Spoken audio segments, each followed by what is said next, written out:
My job is to essentially cut up people.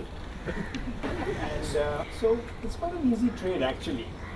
But nobody with a headache ever comes to us because you know what happens. And the human body is magical.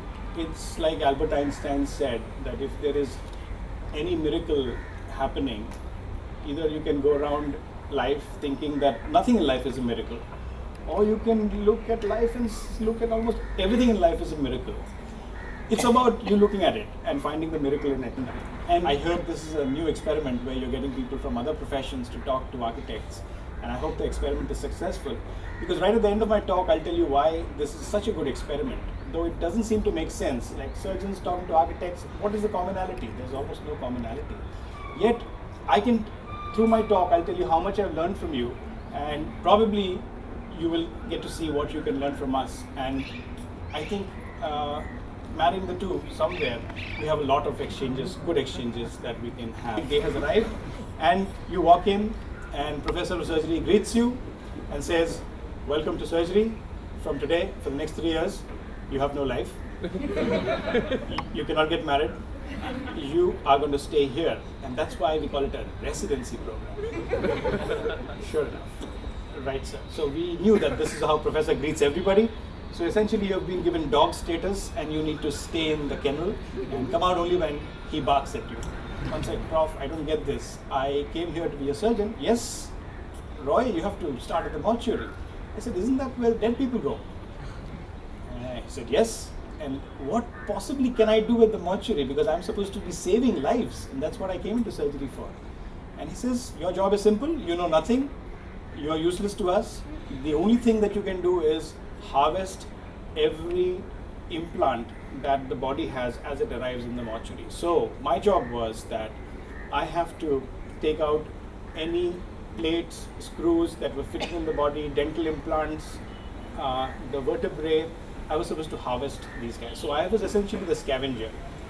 And my job was to remove all this and take it back to the sterilization room, re-sterilize it so that it can be used for other patients coming down the line.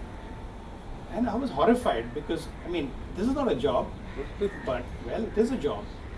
And that's when I realized biomaterials, basically materials in surgery or in medicine per se was so expensive. All of it came from Germany or these very, very expensive countries.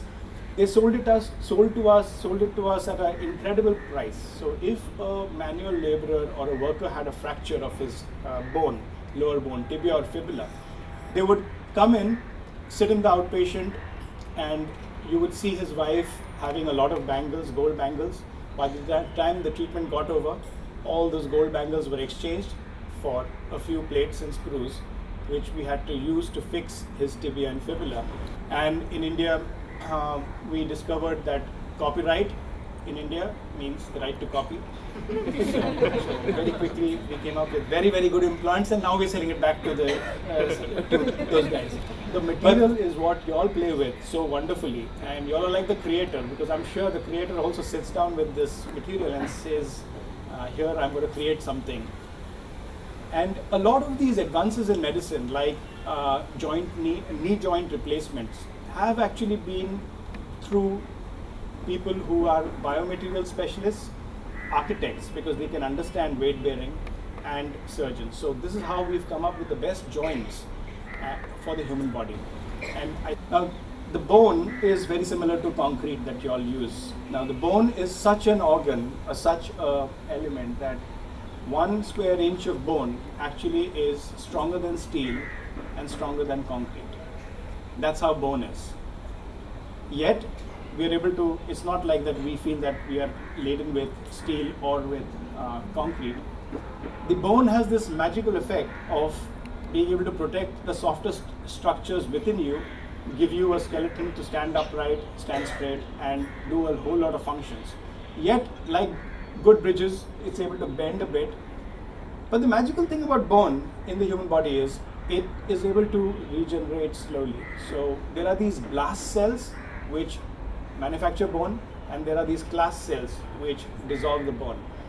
And unlike a building, the human body is not static. So there is bone being deposited and bone being eliminated.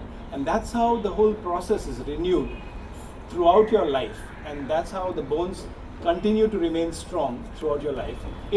Once it breaks, there is a blood clot which forms around it. That blood morphs into bone very slowly, and the bone starts to heal. Now, how many of you have this big slab of concrete which is put around you called the plaster, and people come and sign their names on it, and it's all great fun, and essentially you do nothing. The orthopedic surgeon has done nothing except wait for the bone to heal, which you have healed yourself, and then of course collects his fees. So that's how it is. So effectively, doctors' jobs are quite easy because nature is doing so much of it. Of course, we can't tell you that.